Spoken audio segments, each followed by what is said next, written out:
প্রতি বছর মাধ্যমিক ও সমমানের পরীক্ষার ফল প্রকাশের দিন শোনা যায় শিক্ষার্থীদের আত্মহত্যার খবর। একই সঙ্গে ফলাফল ঘিরে শিক্ষার্থী ও পরিবারের উপর তৈরি হয় তীব্র মানসিক চাপ।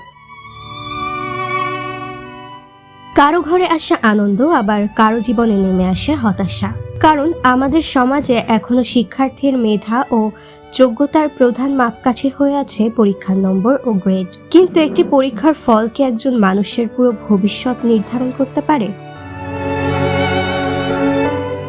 প্রত্যাশিত ফল না পাওয়া শিক্ষার্থীরা অনেক সময় পরিবার ও সমাজের কটূক্তি, তুলনা ও অবহেলার শিকার হয়। অথচ একটি ব্যর্থতা কখনোই একজন শিক্ষার্থীর সামগ্রিক সম্ভাবনার প্রতিফলন নয়।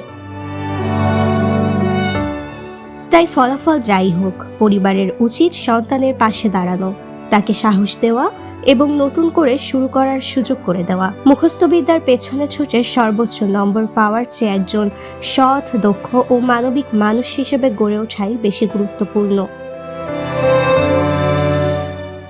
Maisha Anjum, moon Times news.